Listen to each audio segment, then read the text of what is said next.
Praise the Lord. கர்த்தருடைய நாமத்திற்கு ஸ்தோத்திரம். దేవుని నామమునకు స్తోత్రం కలుగును గాక. The Lord has enabled us to gather for the 10th week in this online service. கர்த்தர் அவருடைய மகா கிருபையால் நம்மை இப்படிப்பட்ட இந்த ஆன்லைன் சர்வீஸில் 10வது வாரத்திற்குள் நம்மை அழைத்து வந்திருக்கிறார். దేవుని మహాకృపను బట్టి ఈ యొక్క ఆన్లైన్ సర్వీస్లో 10వ వారమునకు దేవుడు మనల్ని తీసుకొని వచ్చి ఉంటున్నాడు. நாம் இந்த ஆராதனை நேரத்திற்குள் செல்வதற்கு முன்பதாக before we enter into this time of worship, we are going to commit this time into the Lord's hand that the Lord may bless it. கர்த்தர் இந்த நேரத்தை நமக்கு ஆசீர்வதித்து கொடுக்குமாறு பாஸ்டர் சுரேஷ் அவர்கள் இதற்காக ஜெபிப்பார்கள். దేవుని ఆరాధనకు పోక ముందుగా దేవుడు మనల్ని ఆశీర్వదించి ఈ యొక్క ఆరాధనను ముందుకు నడిపించలాగిన పాస్టర్ సురేష్ గారు ప్రార్థన చేస్తారు. ప్రార్థన చేసుకుందాం. మహాగణుడు అతి పరిశుద్ధమైన మా ప్రియ పరలోకపు తండ్రి, స్తోత్రము నాయన. మరి తండ్రి, పరిశుద్ధ దినమునకు తండ్రి మీరు తీసుకుని వచ్చినందుకు నీకు వందనాలు చెల్లించుకుంటున్నాం. ఈ పరిశుద్ధ దినము ఈ యొక్క ఆన్లైన్ సర్వీస్ని తండ్రి మీ చేతులకి ఎత్తి పడుతుంటున్నాం నాయన. మీ ఆత్మ సన్నిధి మాతో కూడా ఉంచి ఈ యొక్క సర్వీస్ని తండ్రి నీ నామ మహిమార్థకరముగాను అనేక మందికి ఆశీర్వాదకరముగాను తండ్రి మీరు ప్రభువా మాతో కూడా ఆత్మదేవుడిగా ఉండి నడిపింపచేసి మీ నామను మహింపరచుకోమని నీ దాసుల పక్షముగా తండ్రి మీ హస్తమును తండ్రి నాయన మీరు ఉంచి ముందుకు నడిపింపచేయమని యేసయ్య నామములో అడిగి బ్రతిమలాడుకుంటున్నాము ఆడుకుంటున్నాము తండ్రి. ఆమేన్. Now our youth of our church are going to lead us into a time of worship through their singing. இப்பொழுது நம்முடைய சபை வாலிபர்கள் அவர்கள் நம்மை பாடல்கள் மூலமாக ஆராதனைக்குள் நடத்துவார்கள். ఈ సమయంలో మన యొక్క సంఘం యొక్క యవన బిడ్డలు వారు పాటల ద్వారా ఆరాధనను ముందుకు నడిపిస్తే వారు ఉంటున్నారు. அதன் பிறகு நம்முடைய சகோதரன் டாக்டர் கருணாகர் அவர்கள் நம் மத்தியில் இருக்கிறார். அவர் தேவ வசனத்தை பகிர்ந்து கொள்வார். We are very glad Dr. Karunakar is in our midst. He will come forward after the singing and he will share God's word today. పాటలు పాడిన తర్వాత మన మధ్యలో డాక్టర్ కరుణాకర్ గారు ఉంటున్నారు. కరుణాకర్ గారు వచ్చి దేవుని వాక్యమును మనతో పంచుకుంటారు. Before we go into a time of singing, a few announcements. நாம் பாடல்களை கேட்பதற்கு பாடுவதற்கு முன்பதாக சில அறிவிப்புகள். Tomorrow Paul uncle will be here. We will be gathering here at 9 o'clock for a time of worship and breaking of bread. The Lord's table will be here. நாளை காலை கர்த்தருடைய நாளில் நாம் யாரெல்லாம் கர்த்தருடைய வீட்டிற்கு வர முடியுமோ 9 மணிக்கு சரியாக கர்த்தருடைய வீட்டிற்கு நீங்கள் வருவீர்கள் என்றால் நீங்கள் கர்த்தருடைய நாளில் இங்கு ஆராதனையிலும் கர்த்தருடைய பந்தியிலும் பங்கு பெறலாம். మరి పాటలు పాడిన తర్వాత ఎవరైతే మరి రేపు మరి ఈరోజు మరి పాలంకులు గారు మన మధ్యలో ఉంటున్నారు. అయ్యగారు వచ్చి మరి దేవుని యొక్క బల్లను ఆయన విరిచి ఎవరైతే ఈ బల్ల కొరకు సిద్ధపాటు కలిగి వస్తుంటున్నారో ఉదయకాలమున 9 గంటలకు మీరు సంగమునకు చర్చికి రావాల్సిందిగా మేము విజ్ఞప్తి చేస్తుంటున్నాం. நாம் இப்பொழுது வாலிபர்கள் நம்முடைய சபை வாலிபர்கள் நம்மை ஆராதனைக்குள் நடத்துமாறு கேட்டுக்கொள்கிறோம். We request the youth to come forward and lead us into a time of worship. మన యొక్క సంఘ యవన బిడ్డలు వచ్చి ముందుకు వచ్చి దేవుని పాటల ద్వారా ఆరాధించడానికి ఆహ్వానిస్తుంటున్నాం.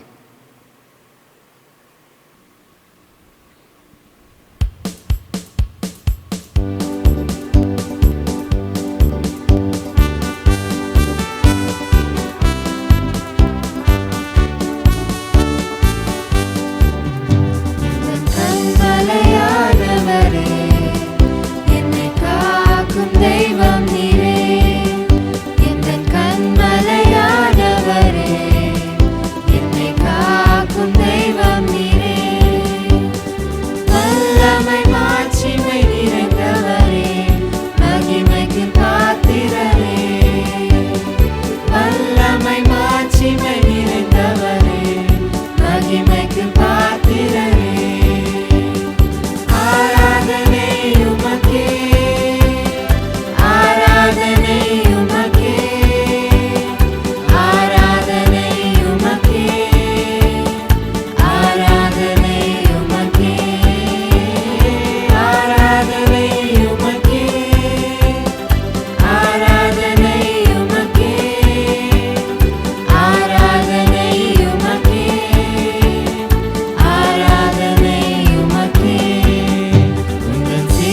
சிறகுகளின் நிழலில் என்றென்றும் மகிழ செய்தீர்.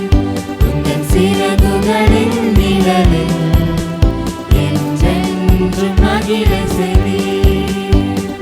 தூயவரே என் துணையாளரே, துதிக்கு பாத்திரரே. தூயவரே என் துணையாளரே, துதிக்கு பாத்திரரே. ஆராதனை உமக்கே, ஆராதனை உமக்கே, ஆராதனை உமக்கே, ஆராதனை உமக்கே, ஆராதனை உமக்கே, ஆராதனை உமக்கே, ஆராதனை உமக்கே, ஆராதனை உமக்கே. இந்த பலவீன நேரங்களில் உம் கிருபை தந்தீரையா. இந்த பலவீன நேரங்களில் உம் கிருபை தந்தீரையா. இயேசு ராஜா என்பதனாலே எதற்கும் பயமில்லையே. இயேசு ராஜா என்பதனாலே எதற்கும் பயமில்லையே. ஆராதனை உமக்கே, ஆராதனை உமக்கே, ஆராதனை உமக்கே, ஆராதனை உமக்கே, ஆராதனை உமக்கே, ஆராதனை உமக்கே, ஆராதனை உமக்கே, ஆராதனை உமக்கே. இந்த உயிருள்ள நாட்களெல்லாம் உம்மை புகழ்ந்து பாடிடுவேன். இந்த உயிருள்ள நாட்களெல்லாம் உம்மை புகழ்ந்து பாடிடுவேன். ராஜா நீ செய்த நன்மைகளை எண்ணியே துதித்திடுவேன். ராஜா நீ செய்த நன்மைகளை எண்ணியே துதித்திடுவேன். ஆராதனை உமக்கே, ஆராதனை உமக்கே, ஆராதனை உமக்கே, ஆராதனை உமக்கே, ஆராதனை உமக்கே, ஆராதனை உமக்கே, ஆராதனை உமக்கே, ஆராதனை உமக்கே.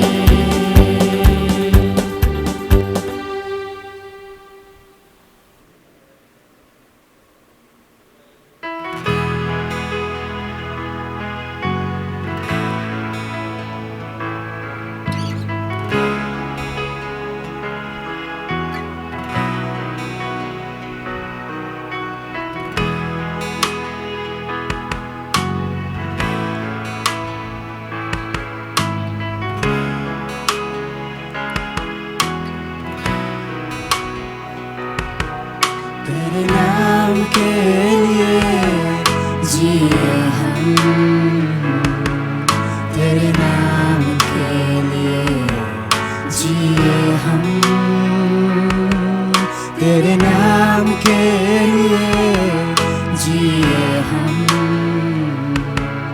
तेरे नाम के लिए जिए हम. तू भरे मैं घटूं, मेरे जीवन से महिमा तुझे मिले. तू भरे मैं घटूं, मेरे जीवन से महिमा तुझे मिले.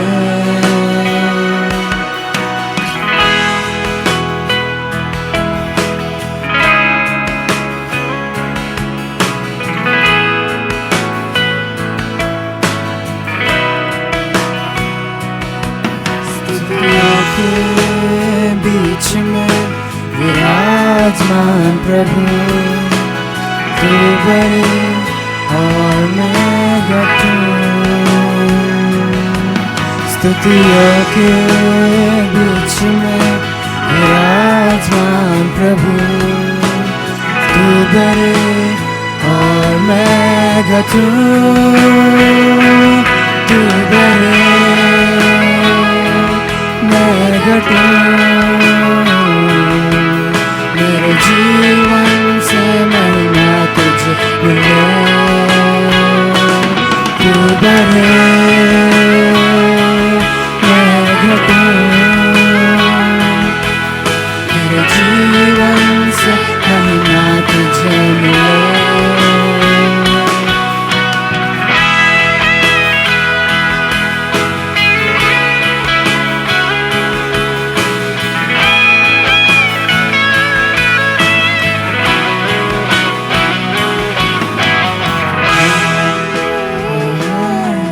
चंगाई यीशु नाम में है, रिहाई यीशु नाम में है, सच्चाई यीशु नाम में है, भलाई यीशु नाम में है, चंगाई यीशु नाम में है, रिहाई यीशु नाम में है, सच्चाई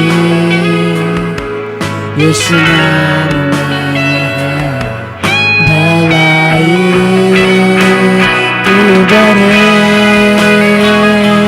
मैं घटूं, मेरे जीवन से महिमा तुझे मिले, तू बड़े मैं घटूं, मेरे जीवन से महिमा तुझे मिले।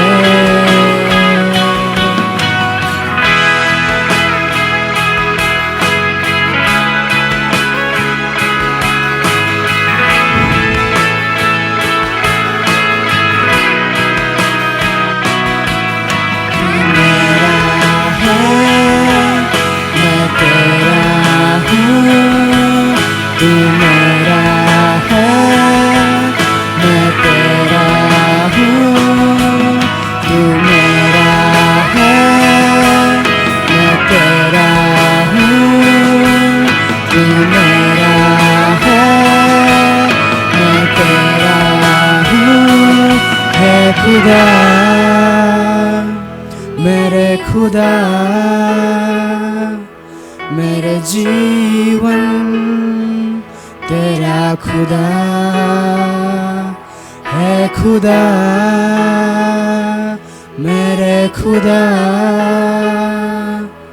मेरा जीवन तेरा खुदा, तू बड़े मैं घटूं, जीवन से महिमा तुझे मिले, तू बड़े मैं घटूं, मेरे जीवन से महिमा तुझे मिले, तू बड़े मैं घटूं, मेरे जीवन से महिमा तुझे मिले।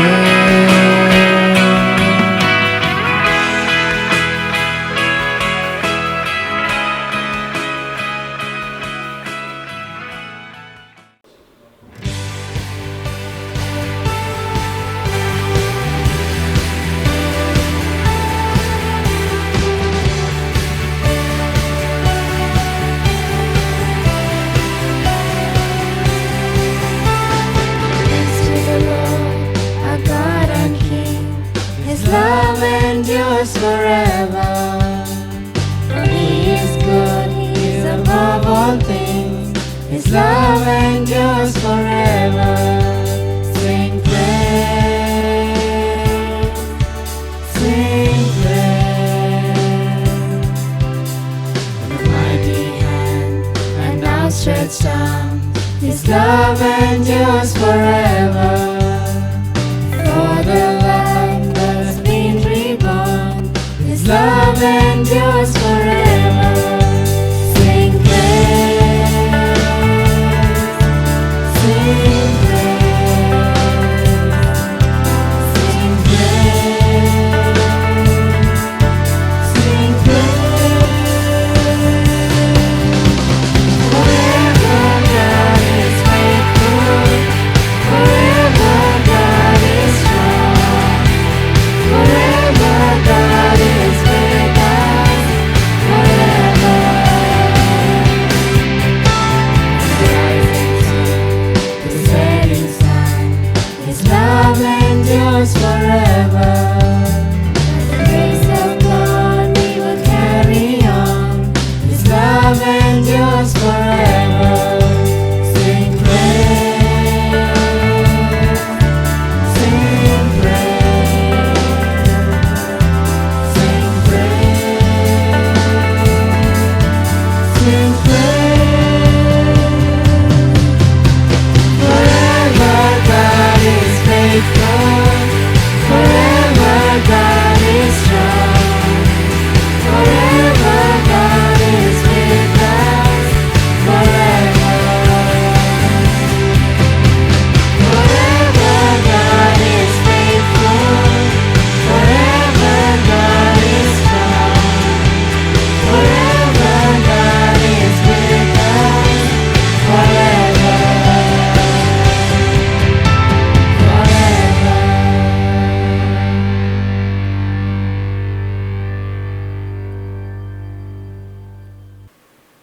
Praise the Lord.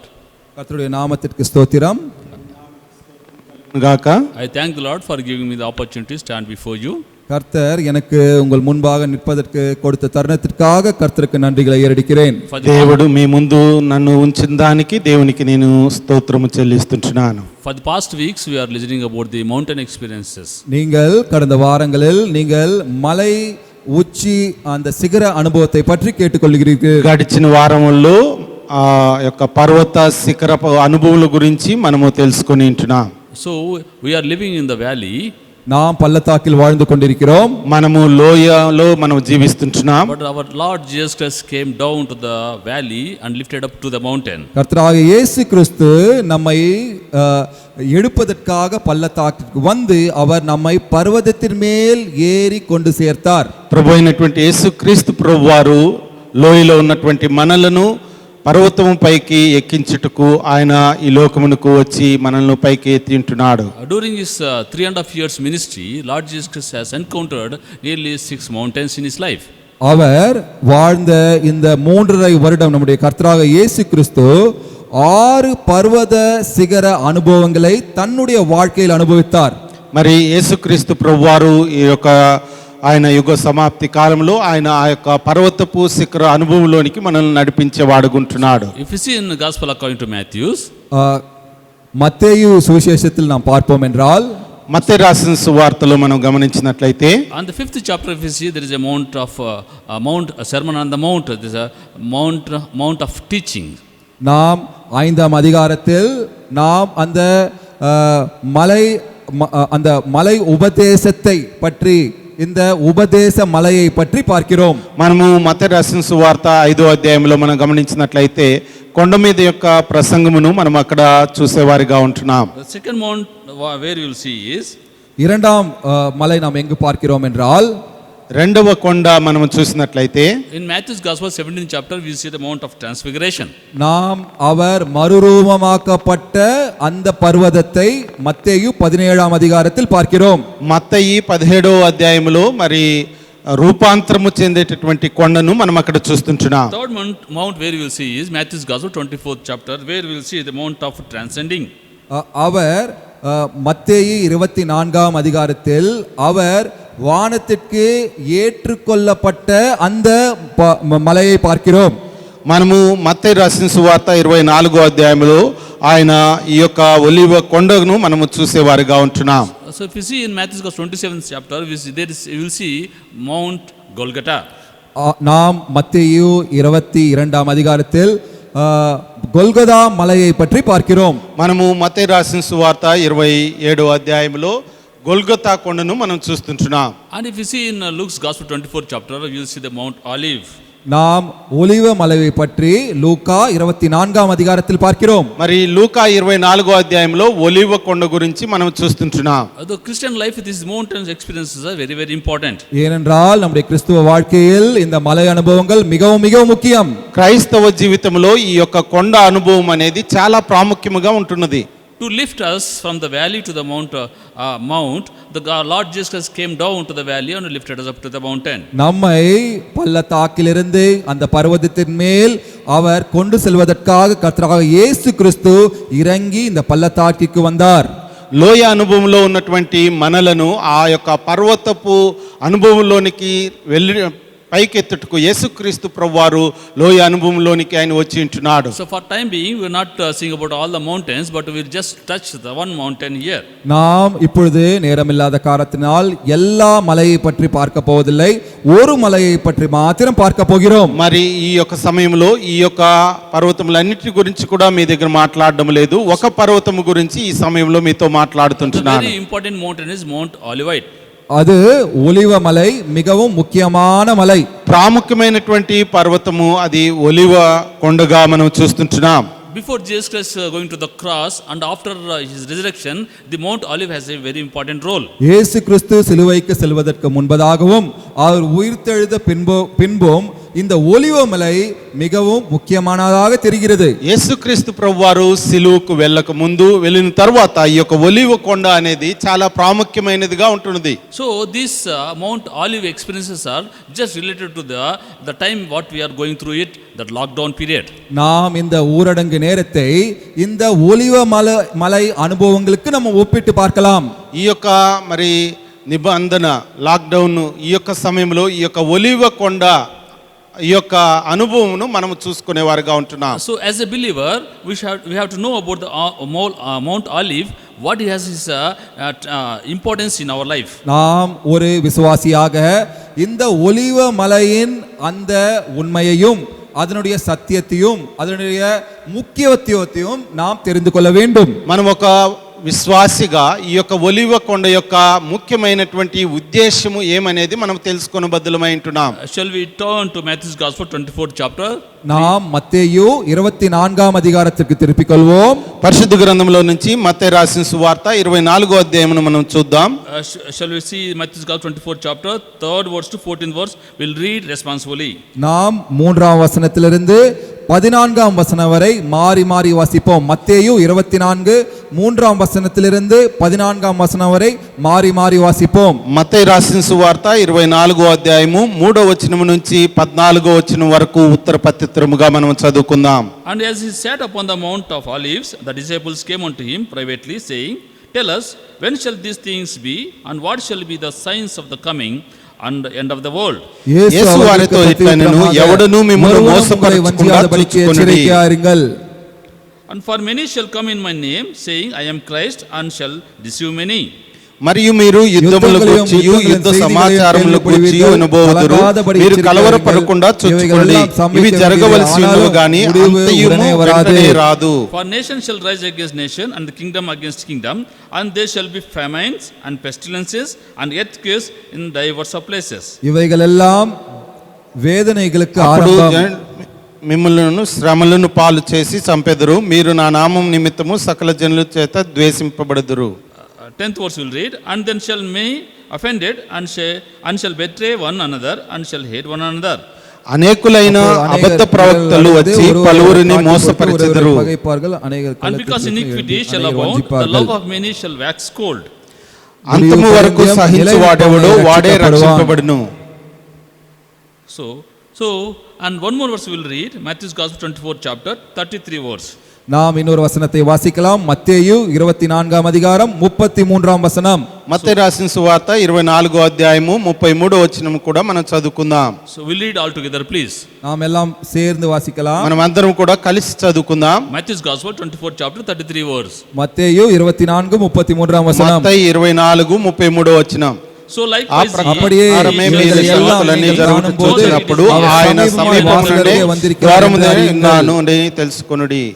let God may help us to understand these words. கர்த்தர் தாமே இந்த வசனங்களை புரிந்து கொள்ள உதவுவாராக. Here when దేవుడు Jesus, ఈ వాక్యం అర్థం చేసుకోవడానికి సహాయం చేయను గాక. when Jesus is sitting on the Mount Olive, இயேசு கிறிஸ்து அந்த ஒலிவ மலையில் உட்கார்ந்திருந்த பொழுது యేసుక్రీస్తు ప్రభువారు ఆ ఒలివ కొండ మీద కూర్చొని ఉన్నప్పుడు before going to the crucifixion, அவர் அந்த சிலுவையில் அறையப்படுவதற்கு முன்பதாக ఆ కల్వరి సిలువలో హింసకు పోక ముందుగా so Jesus Christ's disciples came to Jesus Christ and asking about these things. இயேசு கிறிஸ்துவின் சீஷர்கள் அவரிடம் வந்து இந்த கேள்விகளை கேட்கிறார்கள். యేసుక్రీస్తు శిష్యులు వచ్చి ఈ యొక్క ప్రశ్న యేసు ప్రభుని అడుగుతుంటున్నారు. So when shall these things be? இவைகளெல்லாம் எப்பொழுது சம்பவிக்கும்? ఇవన్నీ ఎప్పుడు సంభవించును? What shall be the signs of thy coming? உம்முடைய வருகைக்கு அதனுடைய அடையாளங்கள் என்ன?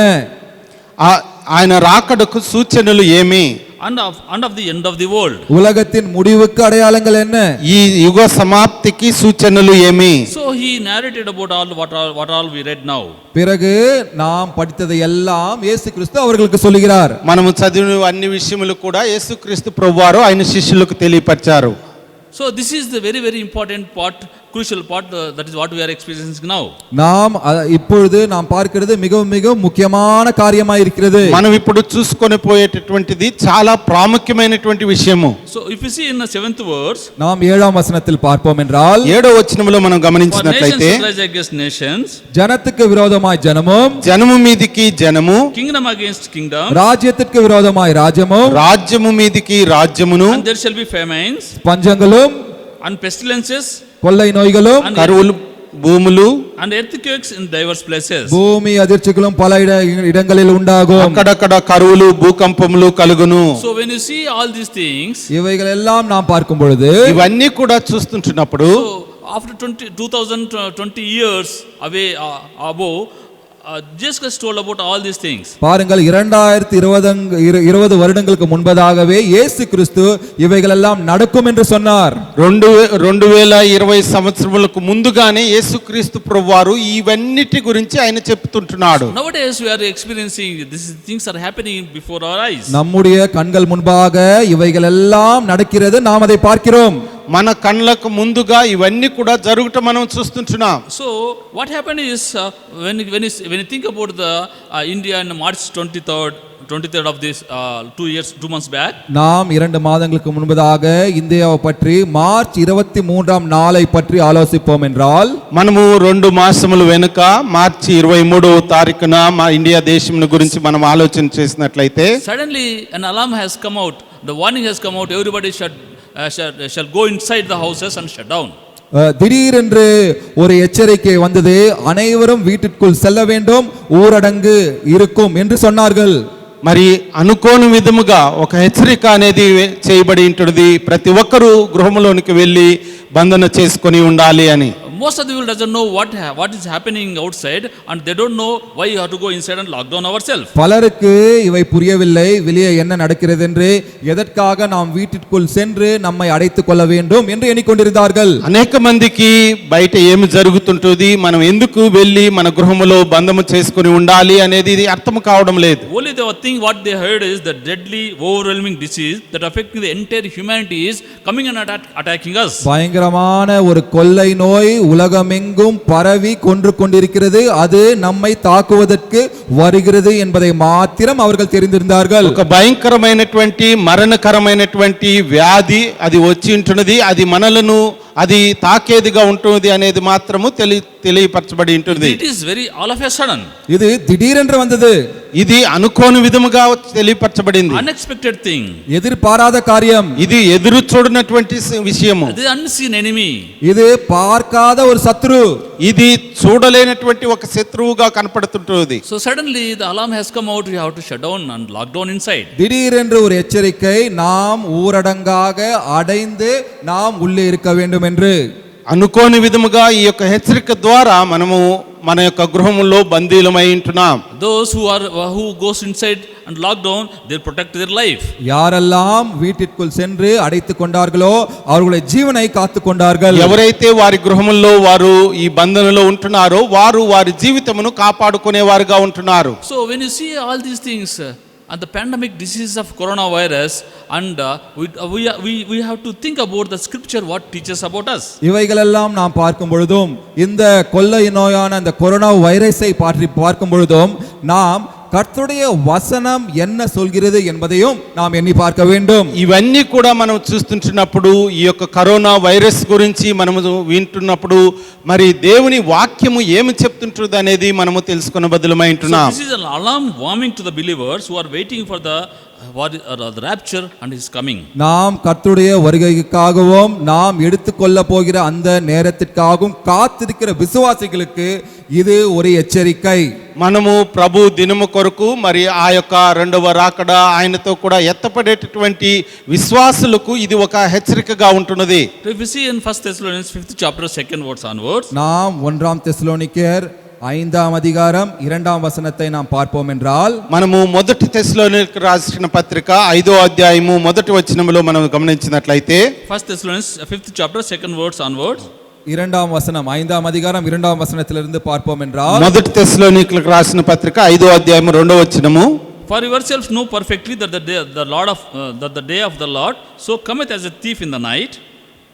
இரவிலே திருடன் வருகிறதுமாய் கர்த்தருடைய நாள் வரும் என்று நீங்கள் நன்றாய் அறிந்திருக்கிறீர்கள். రాత్రి వేళ దొంగ ఎలాగో వచ్చునో అలాగే ప్రభు దినము వచ్చునని మీకు బాగుగా తెలియను. Third verse, for when they shall say peace and safety, then sudden destruction cometh upon them as a travail upon a woman with a child, and they shall not escape. சமாதானமும் சௌக்கியமும் உண்டென்று அவர்கள் சொல்லும்போது கர்ப்பவதியானவளுக்கு வேதனை வருகிறது போல அழிவு சடிதியாய் அவர்கள் மேல் வரும். మూడో వచనము, లోకులు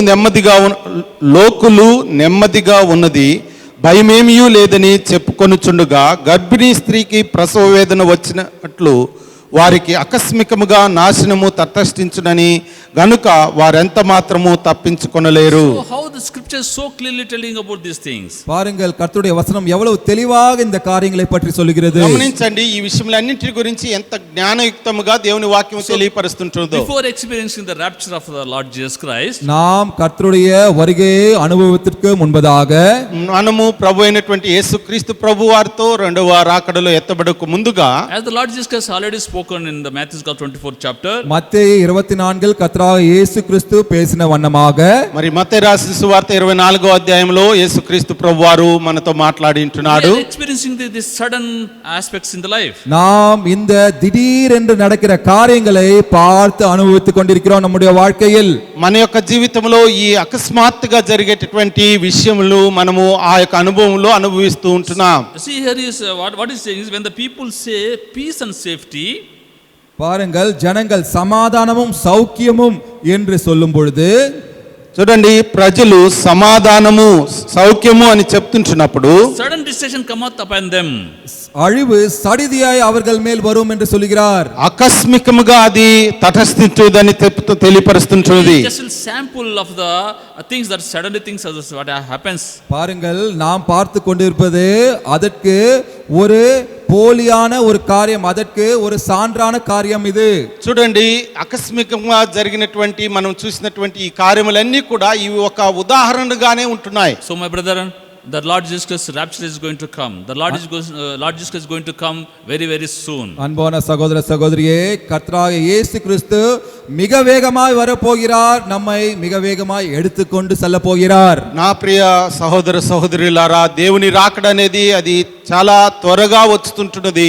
ఆయన వచ్చి మనల్ని తీసుకుని వెళ్ళేవాడుగా ఉంటున్నాడు. These are the samples of that what we are experiencing now. அதைதான் நாம் உதாரணமாக நம்முடைய வாழ்க்கையில் அனுபவித்துக் கொண்டு வருகிறோம். మనం అనుభవిస్తున్నటువంటి ఈ యొక్క కార్యములన్నీ కూడా ఈ యొక్క ఉదాహరణలుగా మనకు ఉంటున్నాయి. So this is the lockdown period. What we have to learn from this lockdown period? இந்த ஊரடங்கு நேரத்தில் இந்த ஊரடங்கு மூலமாக நாம் கற்றுக்கொள்ளுகிற காரியங்கள் என்ன? ఈ యొక్క లాక్డౌన్ నిర్బంధన సమయంలో మనము తెలుసుకొనవలసినవి నేర్చుకొనవలసినవి ఏమైంటున్నది? So since March 23rd onwards, nearly 2.5 months we are in the lockdown period. March 23ஆம் தேதி முதற்கொண்டு நாம் இந்த ஊரடங்கு நேரத்தில் காலத்தில் இருக்கிறோம். మరి మార్చి 23వ తారీఖు నుంచి ఇప్పటి వరకు ఆల్మోస్ట్ 2.5 మాసము మాత్రము మనం ఈ యొక్క నిర్బంధనంలో ఉంటున్నాం. Now the government is thinking about to lift the lockdown. இப்பொழுது அரசாங்கம் இந்த ஊரடங்கை எடுப்பதற்காக நிறுத்துவதற்காக ஆலோசித்துக் கொண்டிருக்கிறார்கள். మరి ఈ సమయంలో మరి గవర్నమెంట్ మరి ఈ యొక్క లాక్డౌన్ ఓపెన్ చేయడానికి వారు చూస్తుంటున్నారు. So as a believers, what we learn from this lockdown experience? விசுவாசிகள் ஆகிய நாம் இந்த ஊரடங்கின் அனுபவத்தினால் நாம் கற்றுக்கொள்கிற காரியங்கள் என்ன? ఒక విశ్వాసిగా ఈ యొక్క నిర్బంధన సమయంలో మనము నేర్చుకొని ఉంటున్నది ఏమైంటున్నది? So what it has changed in our heart, what we have the responsibility towards the community. நம்முடைய உள்ளத்தின் மாற்றம் என்ன? நம்முடைய சமுதாயத்திற்காக நாம் செய்ய வேண்டிய பொறுப்பு என்ன? మన యొక్క హృదయంలో మార్పు ఏమి జరిగి ఉంటున్నది? మనము ఈ యొక్క మరి సమాజముకు మనం ఏమి చేయబద్దులమై ఉంటున్నాం? So when you see the scripture, Holy Bible, God himself so many times implemented the lockdown. நாம் கர்த்தருடைய வசனத்தை நாம் நன்றாக பார்க்கும் பொழுது கர்த்தரே இப்படிப்பட்ட லாக்டவுனை ஊரடங்கை அவர் நடப்பித்திருக்கிறார் என்று கர்த்தருடைய వచనத்தில் பார்க்கிறோம். మనము దేవుని పరిశుద్ధ గ్రంథమును చూసినట్లయితే ఈ విధమైనటువంటి నిర్బంధన అనేది దేవుడే ఆయన ఏర్పాటు చేసినట్లు మనం చూసేవారిగా ఉంటున్నాం. So shall we see few of the lockdowns, how God has implemented from that, what we have to learn from it. நாம் அப்படிப்பட்ட லாக்டவுனை ஊரடங்கை கர்த்தர் எப்படி நடப்பித்தார், அதிலிருந்து நாம் என்ன கற்றுக்கொள்ள முடியும் என்று பார்க்க வேண்டும். మరి ఈ విధమైనటువంటి నిర్బంధనలో దేవుడు మనల్ని ఏ విధంగా నడిపిస్తుంటున్నాడో కొన్ని విషయాలు మనం చూద్దాం పరిశుద్ధ గ్రంథంలో. Exodus 11 chapter first verse. நாம் யாத்திராகமம் 11ஆம் அதிகாரம் 1ஆம் வசனத்தை பார்ப்போம். నిర్గమకాండము 12వ అధ్యాయము Exodus 11 chapter first verse. నిర్గమకాండము 11వ అధ్యాయము మొదటి వచనం. யாத்திராகமம் 11ஆம் அதிகாரம் 1ஆம் வசனம். And the Lord said unto Moses, Yet I will bring one plague more upon the Pharaoh and upon the Egypt. Afterwards he will let you go hence. When he shall let you go, he shall surely thrust you out hence altogether. அப்பொழுது கர்த்தர் மோசேயை நோக்கி, இன்னும் ஒரு வாதையை பார்வோன் மேல் எகிப்தின் மேலும் வரப்பண்ணுவேன். அதற்கு பின் அவன் உங்களை இவ்விடத்திலிருந்து போக விடுவான். சமூலமாய் உங்களை போக விடுவது அல்லாமல் உங்களை இவ்விடத்திலிருந்து துரத்தியும் விடுவான்.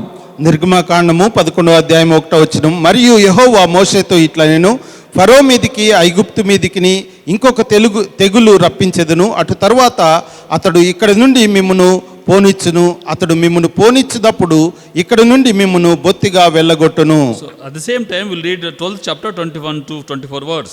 நாம் 12ஆம் அதிகாரம் 21ஆம் வசனத்திலிருந்து 24ஆம் வசனம் வரை வாசிப்போம். మరి నిర్గమకాండము 12వ అధ్యాయము 21వ వచనం నుంచి 24వ వచనం వరకు మనం చదువుకుందాం. We'll read alternatively please 21 to 24 words. நாம் 21லிருந்து 24 வரை மாறி மாறி வாசிப்போம். 21వ వచనం నుంచి 24వ వచనం వరకు ఉత్తర ప్రత్యుత్తరంగా Then చదువుకుందాం. Moses called for all the elders of Israel and said unto them, Draw out and take a lamb according to your families and kill the Passover.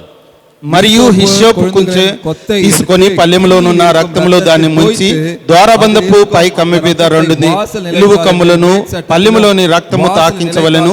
తరువాత మీలో ఎవరను ఉదయం వరకు తన ఇంటి ద్వారము నుండి బయలు వెళ్ళకూడదు. The Lord will pass through to smite the Egyptians, and when he see the blood upon the lintel and on the two sides of the post, the Lord will pass over the door and will not suffer the destroyer to come in unto your houses to smite. కాబట్టి మీరు నిరంతరము మీకును మీ కుమారులకును దీనిని కట్టడగా ఆచరింపవలెను. See here, if you see, God has implemented the lockdown here. நாம் கர்த்தரே இந்த ஊரடங்கை நியமித்ததாக பார்க்கிறோம். ఇక్కడ మనం గమనించినట్లయితే దేవుడే ఈ యొక్క నిర్బంధన ఆయన చేసి నడిపించినట్లు మనం చూస్తుంటున్నాం. So if you see the Israelite people, nearly 400 years they lived in the Egypt. பாருங்கள், இஸ்ரவேல் ஜனத்தார் எகிப்தில் 400 வருடங்கள் வாழ்ந்ததாக பார்க்கிறோம். ఇక్కడ మనం చూసినట్లయితే ఇజ్రాయెల్ ప్రజలు ఐగుప్తులో 400 సంవత్సరములు అక్కడ ఉన్నట్లు మనం చూస్తుంటున్నాం. As long as Joseph was prime minister there, these people lived very happily. யோசேப்பு அந்த எகிப்துக்கு பிரதமராய் இருந்த காலங்களில் இவர்கள் சௌக்கியமாக நன்றாக வாழ்ந்தார்கள். మరి యేషపు అక్కడ ప్రధానిగా ఉన్నప్పుడు వారు ఎంతో సుఖముగా అక్కడ వారు ఉన్నట్లు మనం చూస్తుంటున్నాం. So they are filled with the gratitude about their Lord and how they are feeding them in the famine. They are living according to the values of the God. அவர்கள் எப்படி தேவன் அவர்களை அந்த வறட்சியிலிருந்து காப்பாற்றி நன்றாக கோதுமை தானியமும் கொடுத்து அவர்களை வைத்தார் என்று ஒரு நன்றியுள்ள இருதயத்தோடு అங்கு வாழ்ந்து வந்தார்கள். మరి అక్కడ ఈ దేవుడు వారిని ఏ విధముగా ఆయన వారిని బయటికి తీసుకొని వచ్చి కాపాడి వారికి ఆహారం దయచేసి నడిపించుంటున్నాడో వారు ఆ విధ కృతజ్ఞత కలిగిన హృదయంతో వారు ఉండుట మనం చూస్తుంటున్నాం. Slowly, after the years pass by, they slowly sweep into the culture of the Egyptians. அவர்கள் மெதுவாக அவர்கள் எகிப்தின் கலாச்சாரத்திற்குள் சென்று விட்டார்கள். అయితే వారు రాను రాను నెమ్మదిగా వారు ఐగుప్తు ఆచారంలోనికి వారు వెళ్ళిపోయి ఉంటున్నారు. So they're following the culture, the traditions of the Egyptians. அவர்கள் எகிப்தின் ஆச்சாரங்களையும் கலாச்சாரத்தையும் பின்பற்றி வந்தார்கள். వారు ఆ యొక్క ఐగుప్తుల యొక్క ఆచారంలోను వారి పద్ధతుల్లోను వారు ముందుకు వెళ్తూ ఉంటున్నారు. Slowly they're increasing the generation and they're drifting away from the Lord.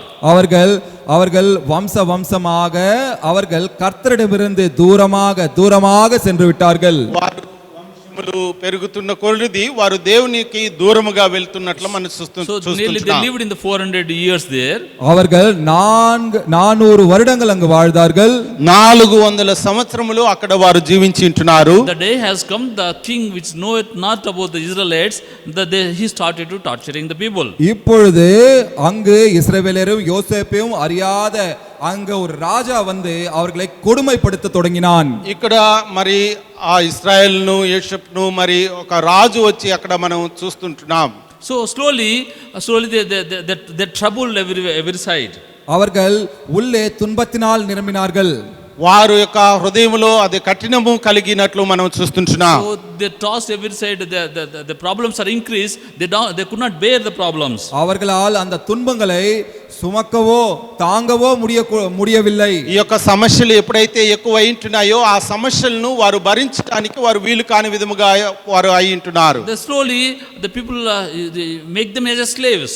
அவர்கள் மெதுவாக அவர்களை அடிமைகளாக மாற்றி விட்டார்கள். వారు నెమ్మదిగా ఈ యొక్క ప్రజలను వారు బానిసలుగా చేస్తుంటున్నారు. Now they are slowly looking into the God. இப்பொழுது மெதுவாக தேவனை நோக்கி பார்க்க தொடங்கினார்கள்.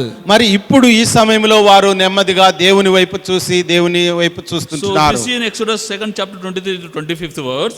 இப்பொழுது யாத்திராகமம் 2nd chapter 23 to 25th verse. 2ஆம் அதிகாரம் 25ஆம் வசனத்தை நாம் பார்க்கும் பொழுது మనము నిర్గమకాండము మరి 2వ అధ్యాయము 25వ వచనం మనం చూసినట్లయితే So they are crying unto the Lord. கர்த்தரை நோக்கி அழுகிறார்கள். They are not able to contain in the bondages. వారు దేవుని చూసి వారు ఏడుస్తుంటున్నారు. அவர்களால் இந்த அடிமைத்தனத்தை தாங்க கூடாமல் இருந்தது. So God in his immense mercy and remember the covenant which is made for the forefathers. தேவன் அவருடைய மகா இரக்கங்களினாலும் அவர் முற்பிதாக்களோடு சேர்ந்த அந்த வாக்குத்தத்தத்தின் படியும் அவர்களை நோக்கி அவருடைய ஜெபங்களை கேட்டார். మరి దేవుడు వారి యందు దృష్టి ఉంచి వారిని లక్ష్యం చేసి వారి పితరులతో చేసినటువంటి ప్రమాణమును జ్ఞాపకం చేసుకొని వారిని కరుణించినట్లు మనం చూస్తుంటున్నాం. So he heard their supplications, they heard their cry, he came down to rescue them. அவர்களுடைய கண்ணீரை அவர் பார்த்தார், அவர்களை நினைந்தருளினார். వారు వారి యొక్క కన్నీటిని ఆయన చూసి ఆయన జ్ఞాపకం చేసుకొని ఉంటున్నాడు. So God wants to show who he is. தேவன் யார் என்று அவர்களுக்கு காண்பிக்க அவர் வாஞ்சித்தார். దేవుడు ఎవరు అని వారికి తెలియపరచడానికి కనపరచుకోవడానికి దేవుడు చేసి ఉంటున్నాడు. 400 years the people doesn't know about their God and their might of their God. இந்த 400 வருடங்கள் தேவன் யாரென்றும் அவருடைய வல்லமை என்னவென்றும் இவர்கள் அறியாமல் இருந்தார்கள். ఈ 400 సంవత్సరములు వారి యొక్క దేవుడు ఎవరు, ఆయనకున్నటువంటి సామర్థ్యం ఏమి అనేది వారు గుర్తెరగకుండా వారు జీవించి ఉంటున్నారు. That what he shows to the Moses. அப்பொழுது தேவன் மோசேவை தெரிந்து கொண்டு అప్పుడు ఆ సమయంలో దేవుడు మోషేను ఏర్పాటు చేసుకున్నాడు. So he sent the 10 plagues upon these Egyptians. இந்த எகிப்தியர்கள் மேல் 10 வாதைகளை அனுப்பினார். మరి ఈ మోషే ద్వారా ఈ యొక్క ఐగుప్తుల మీదకి 10 తెగుళ్లను ఆయన పంపించుంటున్నాడు. For every plague afterwards he heard in the heart of the Pharaoh. ஒவ்வொரு வாதை முடிந்த பிறகும் அந்த பார்வோனின் இதயத்தை கடினப்படுத்தினார். ఒక్కొక్క తెగులు ముగించిన తర్వాత ఫరో యొక్క హృదయము ఇంకా కఠినమై ఉంటున్నది. So again he sent one plague after the plague. பிறகு இன்னொரு வாதையும் மறுபடியும் இன்னொரு வாதையுமாக தேவன் அனுப்பி கொண்டிருந்தார். ఒక తెగులు తర్వాత ఇంకొక తెగులును దేవుడు పంపిస్తూ So God వస్తున్నాడు. is completely showing that how futile they are, how their god and goddess in front of the mighty God. அப்பொழுது எகிப்தியர்களும் அவருடைய தேவர்களும் இந்த ஜீவனுள்ள தேவன் முன்பாக அவர்கள் ஒன்றுமில்லை என்று இந்த வாதைகள் மூலமாக அவர் வல்லமையை காண்பித்தார். మరి ఈ యొక్క ఇశ్రాయేలుకు ఆ ఐగుప్తులు మరి దేవుని ఎదుట వారు ఏమి కూడా లేదు అని ఈ యొక్క తెగుళ్ళు పంపించడం ద్వారా వారికి తెలియపరచడం So జరిగింటున్నది. with all these 10 miracles, God wants to remove the greatness of the Egyptians, show the Israelites how their God is great. இந்த 10 வாதைகள் மூலமாக இந்த அற்புதங்கள் மூலமாக இஸ்ரவேலரை எகிப்திலிருந்து வெளிக்கொண்டு வந்து அவர்களுக்கு இந்த உண்மையுள்ள தேவன் யார் என்று காண்பிப்பதற்காக அப்படி செய்தார். ఈ 10 తెగుళ్ళు ద్వారా అద్భుత ఆశ్చర్య కార్యము చేసి మరి ఇశ్రాయేలు ప్రజలకు వారి యొక్క దేవుడు ఆయనకున్నటువంటి శక్తి ఏమని ఆయన తెలియపరచుకొని ఉంటున్నాడు. That's what we read in 12th chapter 21 to 24th words. நாம் இப்பொழுதுதான் 12ஆம் அதிகாரம் 22 24 வரை வாசித்தோம். అదే మనము నిర్గమకాండం 12 22 నుంచి 24 వరకు మనం చదివించున్నాం. This is the final plague coming upon the Egyptians, showing that the greatest of our God. நாம் அந்த கடைசி வாதை வரும்பொழுது தேவனுடைய மகா வல்லமையை அங்கு பார்க்கிறோம். మరి ఇక్కడ ఆ చివరి ఆ యొక్క యుద్ధములో దేవుని యొక్క మహా కృపను ఈ యొక్క వచనములో మనం చూసి ఉంటున్నాం. So he said to the lentils of the doorpost to put the blood of the lamb. நீங்கள் அந்த வாசலின் நிலைக்கால்கள் மேல் நீங்கள் இந்த இரத்தத்தை நீங்கள் பூச வேண்டும் என்று சொல்கிறார். మరి ద్వారబంధపు పై కమ్మికి మరి 2 నిలువు కమ్ములకు పల్లెములో రక్తము తాకింపవలనని ఆయన తెలియపరిచుంటున్నాడు. So God sending them to the lockdown and not to move out. பாருங்கள், தேவன் அவர்களை இந்த ஊரடங்கிற்குள் அவர்களை அனுப்பி நீங்கள் வெளிவரக்கூடாது என்று சொல்கிறார். దేవుడు గృహములోనికి వారిని లోపల ఉంచి ఈ యొక్క బంధకములో ఉండవలనని వారికి తెలియపరిచుంటున్నాడు. Who are there inside of their houses, they are safe. நீங்க அவர்கள் வீட்டிற்குள் இருந்து வரை அவர்கள் காப்பாற்றப்பட்டவர்களாக இருந்தார்கள். ఎవరైతే ఈ గృహముల్లో ఉంటున్నారో వారు రక్షింపబడేటటువంటి వారుగా ఉంటున్నారు, பாதுகாப்பில் இருந்தார்கள். So that night the angel of the Lord came upon to the Egyptians. He killed all the firstborns of the entire Egyptian culture. பாருங்கள், இந்த சங்கார தூதன் எகிப்தியர்கள் மேல் வந்து எல்லா முதற்பேரான குமாரர்களையும் அவன் கொன்று போட்டான்.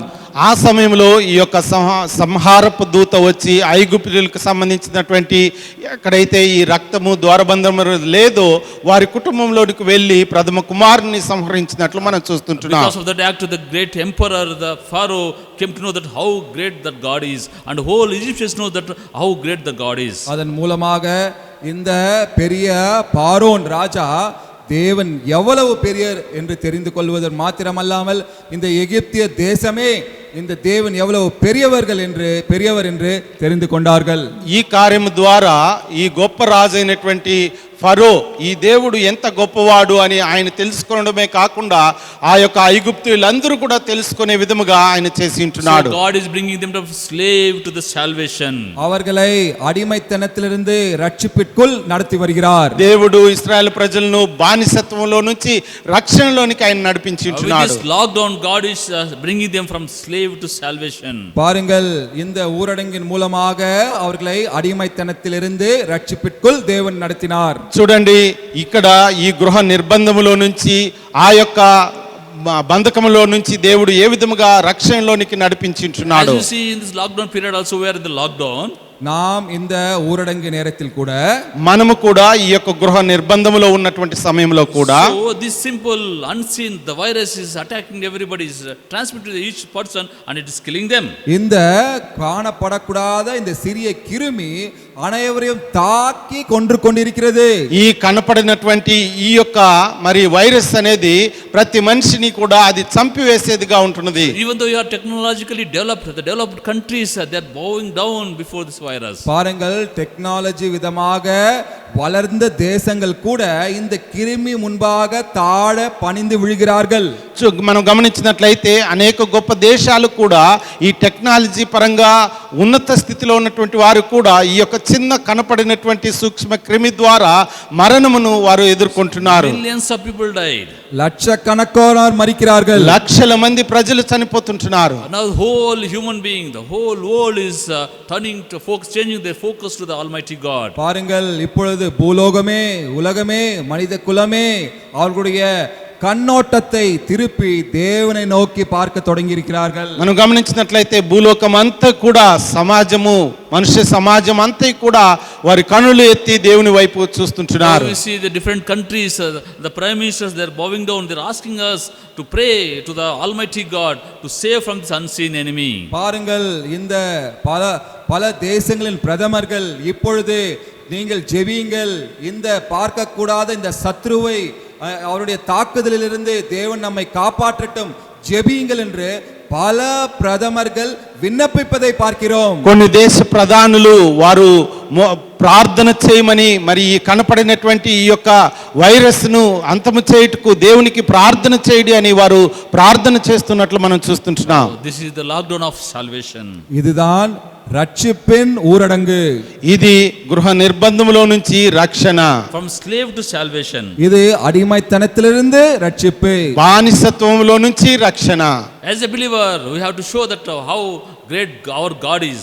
நாம் விசுவாசிகளாக நம்முடைய தேவன் எவ்வளவு பெரியவர் என்று நாம் காண்பிக்க வேண்டும். మనము విశ్వాసిగా మన దేవుడు ఎంత గొప్పవాడో మనము కనపరిచేటటువంటి వారిగా మనం ఉండాలి. After we come out of the lockdown, you have to show how great your God is. நாம் ஊரடங்கிலிருந்து வெளியே வந்த பிறகு நம்முடைய தேவன் எவ்வளவு பெரியவர் என்று நாம் காண்பிக்க வேண்டும். ఈ గృహ నిర్బంధంలో నుంచి మనం బయటకు వచ్చినప్పుడు మన దేవుడు ఎంత గొప్పవాడో, గొప్ప కార్యములు చేసి ఉంటున్నాడో మనము తెలియపరిచే వారిగా ఉండాలి. We'll see second person who went into the lockdown. நாம் இரண்டாம் நபர் இந்த ஊரடங்கிற்குள் சென்றவரை பற்றி பார்க்க போகிறோம். మనము ఈ యొక్క గృహ నిర్బంధంలో రెండవదిగా ఎవరు ఉంటున్నారు మనం చూడబోతుంటున్నాం. So if you see in Genesis, we'll find one person is called name Noah.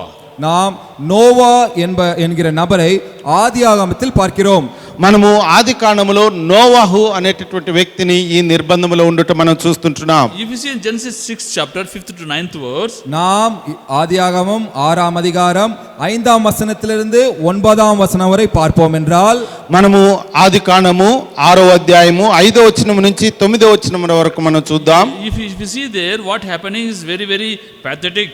நாம் இங்கு மிகவும் ஒரு కష్టமான துயரமான காரியங்கள் இங்கு நடப்பதாக பார்க்கிறோம்.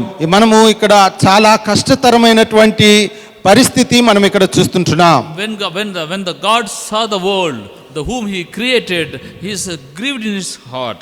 பாருங்கள், தேவன் அவர் சிருஷ்டித்த இந்த பூலோகத்தை பார்க்கும் பொழுது தன்னுடைய மனதில் దుఃఖపట్టதாக பார்க்கிறோம். మరి ఈ యొక్క లోకమును సృష్టించినటువంటి దేవుడు ఈ యొక్క భూమి మీద ఉన్నటువంటి ఈ పరిస్థితిని చూసి ఆయన హృదయములో సంతాపపడినట్లు మనం చూస్తుంటున్నాం. In 5th verse, when God saw that the wickedness of man was great in the earth, and that every imagine of the thought of his heart was only evil continually.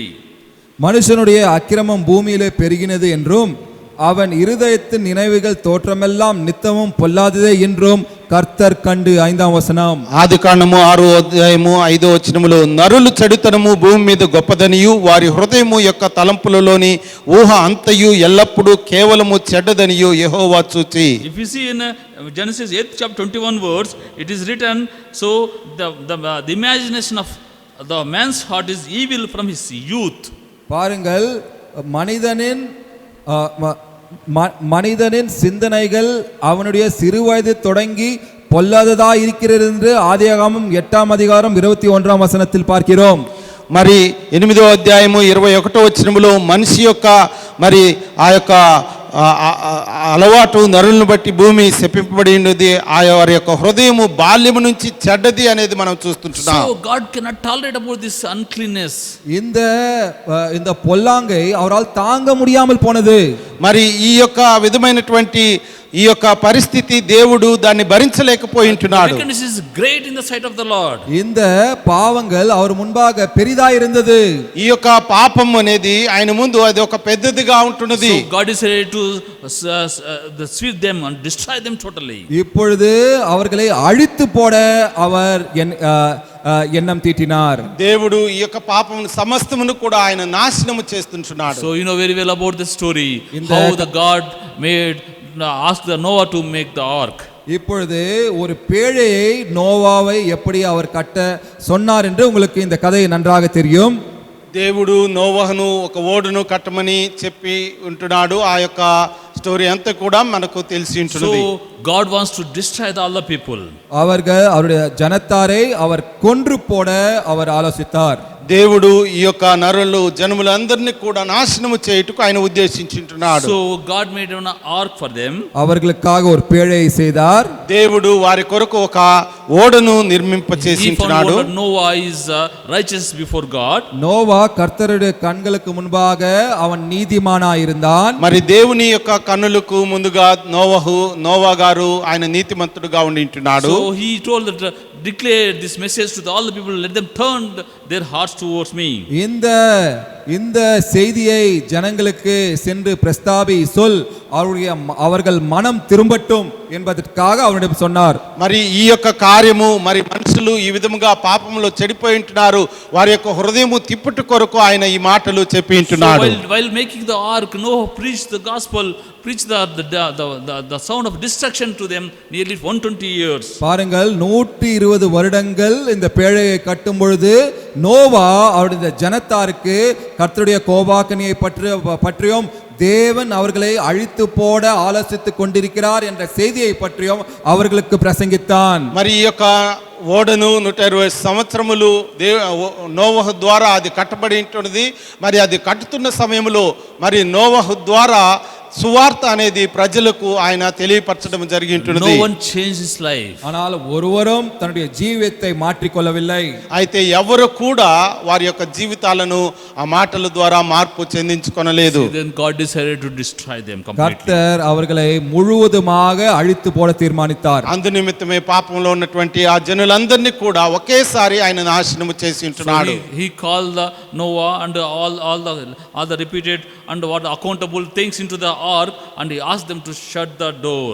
அவர் நோவாவையும் பிறகு அவர் தீர்மானித்த மற்றவர்களையும் அழைத்து பேழைக்குள் அந்த பேழையின் கதவடைத்தார்.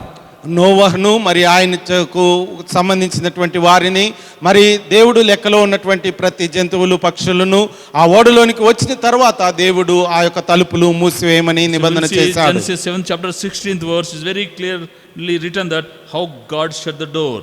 நாம் 7ஆம் அதிகாரம் 16ஆம் வசனத்தில் கர்த்தர் அவனை உள்ளே விட்டு கதவை அடைத்தார் என்று, தேவனே கதவை அடைத்தார் என்று மிகவும் தெளிவாய் பார்க்கிறோம். మరి ఆదికాండం 7వ అధ్యాయము 16వ వచనములో దేవుడే ఏ విధముగా ఆ యొక్క ఓడను తలుపులు మూసివేసి ఉంటున్నాడో మనం చూస్తుంటున్నాం. And they that went in male and female of all the flesh as God had commanded him, and the Lord shut him in. தேவன் அவனுக்கு கட்டளையிட்டபடியே ஆணும் பெண்ணுமாக சகலவித மாம்ச ஜந்துக்களும் உள்ளே பிரவேசித்தன. அப்பொழுது கர்த்தர் அவனை உள்ளே விட்டு கதவை அடைத்தார். మరి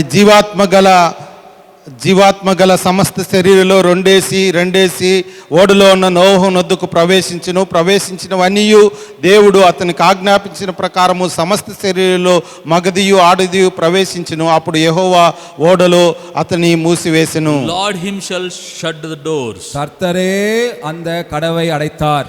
దేవుడే ఆ యొక్క తలుపులను మూసివేసి ఉంటున్నాడు. So he wants to destroy all the people and he wants to save the persons who believed in him. அவரை விசுவாசித்தவர்களை ரட்சித்து மற்றவர்கள் அனைவரையும் அழித்து போடுவதற்காக ఎవరైతే ఆయన విశ్వసిస్తుంటున్నారో వారిని రక్షించుంటున్నాడు, మిగతా వారిని అందరినీ కూడా నాశనము చేయుటకు ఆయన 120 years he preached about the God and the righteousness, but no one is believed in him. 120 வருடங்கள் தேவனை பற்றியும் அவருடைய நீதியை பற்றியும் பிரசங்கித்தான். ஆனால் ஒருவன் கூட அந்த செய்தியை கேட்டு மனம் திரும்பவில்லை. 120 సంవత్సరములు దేవుని గురించి దేవుని యొక్క నీతిని గురించి ఆయన ప్రకటించినప్పటికీ ఎవ్వరు కూడా ఆ మాటలకు లోబడి ఉండలేదు. The day has come, God opened the doors of the heaven, and the water is pouring down for 40 days and nights. So completely the ark is lifted upon the water. அந்த நாள் வந்தது, அந்த வானங்களின் கதவு திறந்தது, மழை கொட்டினது, மழையால் இந்த பூமி நிறைந்தது. அந்த பேழை அந்த தண்ணீரில் மிதந்து மேலே மேலே சென்றது. మరి దేవుడు ఆకాశపు వాకిన్ల తూములను ఎత్తినప్పుడు ఆకాశము నుంచి వర్షము కుండపోతుగా కురిచి భూమి అంతా కూడా నీటితో నింపబడి ఈ యొక్క ఓడ ఆ నీటి పైన ఎత్తబడి ఉంటున్నది. So all the flesh whose nostrils was the breath of life were dead. இந்த உலகத்தில் இந்த இந்த சுவாசமுள்ள எல்லா ஜீவிகளும் மரித்தன. ఈ యొక్క లోకములో జీవము కలిగినటువంటి ప్రతి జీవి కూడా మరణము చెంది ఉంటున్నది. So Noah only remained alive. நோவாவும் அவருடைய குடும்பத்தார் மாத்திரம் జీవనోడు இருந்தார்கள். నోహుతో ఉన్నటువంటి కుటుంబం మాత్రమే వారు జీవంతో ఉంటున్నారు. So they come out with a new life, the sanctified life. அவர்கள் பரிசுத்தப்பட்ட ஒரு வாழ்க்கையோடு, அவர்கள் ஒரு புது வாழ்க்கையோடு, புது జీవితోడు வெளிவந்தார்கள். వారు ఆ యొక్క ఓడలో నుంచి ఒక నూతన జీవితముతో, ఒక పరిశుద్ధమైనటువంటి జీవితముతో వారు బయటికి వచ్చింటున్నారు. Those who are come into the ark, they are only saved. யாரெல்லாம் அந்த பேழைக்குள் வந்தார்களோ அவர்கள் மாத்திரம் ரட்சிக்கப்பட்டார்கள். ఎవరైతే ఆ ఓడలోనికి వచ్చింటున్నారో వారు మాత్రమే రక్షింపబడి ఉంటున్నారు. So those who are unclean people are all destroyed by the God. இந்த அசுத்தமான ஜனத்தோர் அனைவரும் கர்த்தரால் அழிக்கப்பட்டார்கள். ఎవరైతే అపరిశుద్ధతతో ఉంటున్నారో వారందరూ కూడా దేవుని యొక్క కోపమునకు ఉగ్రతకు లోనై ఉంటున్నారు. Whenever we hear about the lockdowns, we have to examine ourselves. Whatever the uncleanness in the heart has to be cleansed before the wrath of God is fallen upon us. எப்பொழுதெல்லாம் இந்த லாக்டவுன் ஊரடங்கை பற்றி நாம் கேள்விப்படுகிறோமோ அப்பொழுதெல்லாம் நம் உள்ளத்தில் இருக்க அசுத்தத்தை பற்றி நாம் நினைவு கூற வேண்டும். அந்த அசுத்தத்தை நாம் கர்த்தருடைய இரத்தத்தால் எப்படி சுத்திகரித்துக் கொள்ள வேண்டும் என்று நினைவு கூற வேண்டும். ஏனென்றால் அப்படி அசுத்தமாக இருக்கும்போது கர்த்தருடைய கோபாக்கினை நம்மேல் விழும் என்பதை நாம் நினைவு கூற வேண்டும். ఎప్పుడైతే మనము ఈ విధమైనటువంటి నిర్బంధన సమయంలో మనం ఉంటున్నామో మనలో ఉన్నటువంటి అపరిశుద్ధతను మనము యేసుక్రీస్తు రక్తము ద్వారా మనం ఎప్పుడైతే కడుగుకుంటున్నామో మనము జీవంలో ఉండగలుగుతున్నాం. Those in Jesus Christ, they should come out with a sanctified people to live a fresh life to please God. யாரெல்லாம் இயேசு கிறிஸ்துவில் இருக்கிறீர்களோ அவர்களெல்லாம் பரிசுத்தமாக்கப்பட்ட ஜீவித்தோடு ஒரு புது జీవితోடு வெளிவந்து அவருக்காக வாழ வேண்டும். ఎవరైతే యేసుక్రీస్తు విశ్వాసులుగా ఉంటున్నామో వారు ఒక పరిశుద్ధమైనటువంటి జీవితము ద్వారా, ఒక నూతన జీవితము ద్వారా మనము దేవుని కొరకు ఎదురు చూసేవారుగా ఉండవలెను. So we have to live the life that is pleases to God. நாம் அவருக்கு பிரியமான வாழ்க்கையை வாழ வேண்டும். మనము దేవునికి ప్రియమైనటువంటి జీవితము జీవించబద్దలమై ఉంటున్నాం. This whole period of lockdown, the God has provided for him and his God has protected their lives. பாருங்கள், இந்த ஊரடங்கின் முழு நேரமும் நோவாவுக்கு தேவனே எல்லா தேவைகளையும் சந்தித்து పరామరిత్తు పోషిత్తు వడి నడిపినార్. చూడండి, ఈ ఓడలో ఉన్నటువంటి ఈ నిర్బంధన సమయంలో నోవహు గారికి ఒక్కొక్క నిమిషము సమస్తము కూడా దేవుడే వారికి సమస్తము సమకూర్చి కాచి కాపాడి ఉంటున్నాడు. Don't forget about them. தேவன் அவர்களை மறந்து விடவில்லை. దేవుడు వారిని మర్చిపోలేదు. So lovingly fed them and protected them. அவ்வளவு அன்பாக அவர்களை பாதுகாத்து அவர்களை పోషిத்தார். అటువంటి కష్టతరములో కూడా వారిని ఎంతో ప్రేమతో వారిని కాచి కాపాడి రక్షించుంటున్నాడు. God also during lockdown period, God is feeding our spirit with the word of God and wants to bring out the sanctified people to show and live the pleasing life to God. அவரே கூட இந்த ஊரடங்கின் நேரத்தில் தேவன் கூட நம்முடைய ஆவிக்கு தேவனுடைய வசனத்தை கொண்டு நமக்கு போஷித்து கொண்டிருக்கிறார். நாம் கூட அந்த வசனத்தின் மூலமாக சுத்திகரிக்கப்பட்டு புது மனிதர்களாக புது ஜீவியத்தோடு இந்த ஊரடங்கு முடிந்து வரும்பொழுது புது జీవిகளாக நாம் வர வேண்டும். ఈ నిర్బంధన సమయంలో దేవుని యొక్క బిడ్డల ద్వారా ఈ నిర్బంధనలో ఏ విధముగా బయటికి రావాలో దేవుని వాక్యము ద్వారా మనకు తెలియపరచడం జరిగింది. ఈ వాక్యము ద్వారా మనము విని మనల్ని మనము పరిశుద్ధీకరించుకొని నూతన జీవితముతో ఈ నిర్బంధములో నుంచి మనము బయటపడవలసిన వారమై ఉంటున్నాం. This is the lockdown for sanctification. இது நம்மை பரிசுத்தமாக்குவதற்காக வந்த ஊரடங்கு. ఈ యొక్క నిర్బంధము మనల్ని పరిశుద్ధపరచబడ్డానికి ఈ యొక్క నిర్బంధం అనేది అనేది వచ్చి ఉంటుంది. So God is taking us to the lockdown after the lockdown, and one more lockdown we'll see it. தேவன் இப்படி ஊரடங்கிலிருந்து ஊரடங்குக்கு நம்மை கொண்டு செல்கிறார். இப்பொழுது இன்னொரு ஊரடங்கை பற்றி பார்க்க போகிறோம். ఈ విధమైనటువంటి నిర్బంధనలో నుంచి దేవుడు మనల్ని ఏ విధముగా బయటికి తీసుకొని వస్తుంటున్నాడు, మనం ఇంకొక నిర్బంధనను మనం చూస్తుంటున్నాం. So this is the lockdown for the service. இது தேவனுடைய சேவையிலிருந்து ஊரடங்கு. ఇది దేవుని యొక్క పరిచర్యలను గురించిన నిర్బంధము. Shall we turn to 1 Kings 17 chapter 11 3rd verse? ஒன்றாம் ராஜாக்கள் 17ஆம் அதிகாரம் 3ஆம் வசனம். 1 Kings మొదటి రాజుల గ్రంథము 17వ అధ్యాయము 3వ వచనం. 17 chapter 3rd verse. ஒன்றாம் ராஜாக்கள் 17ஆம் அதிகாரம் 3ஆம் வசனம். Get thee thence and turn thee eastward and hide thyself by the brook Kerith that is before Jordan. நீ இவ்விடத்தை விட்டு கீழ் திசையை நோக்கி போய் யோர்தானுக்கு நேராயிருக்கிற கேரித் ஆற்றண்டையில் ஒளிந்து கொண்டிரு. నీవు ఇచ్చటి నుండి తూర్పు వైపునకు పోయి యోర్దానుకు ఎదురుగానున్న కేరీతు వాగు దగ్గర దాగియుండుము. So here you see the person called the prophet called Elijah.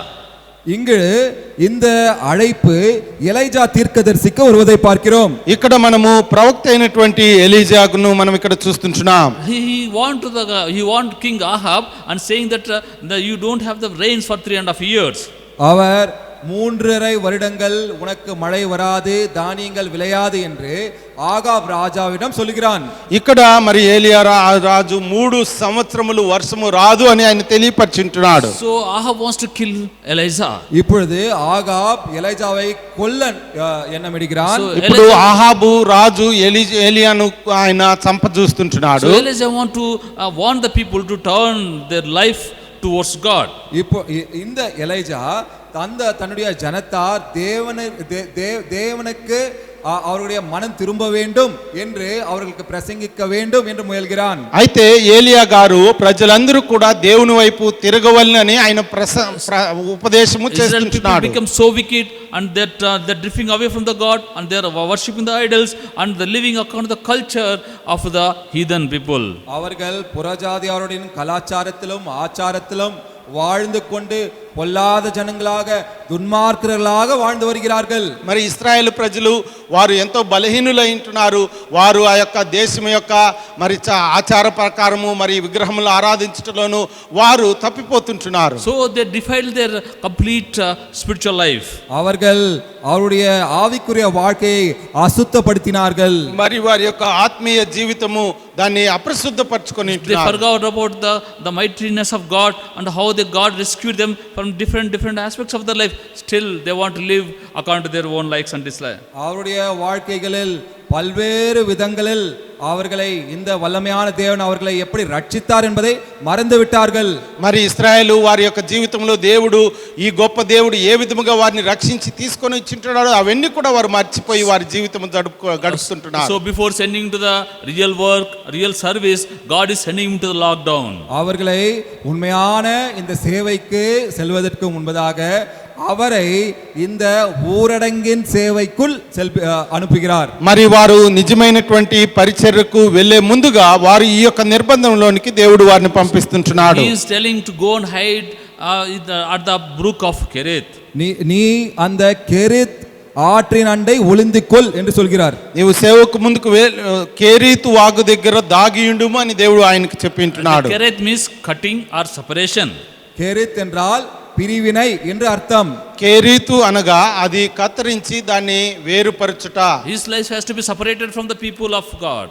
இஸ்ரவேலர் தேவனுடைய ஜனங்களாக பிரிந்திருக்க வேண்டும்.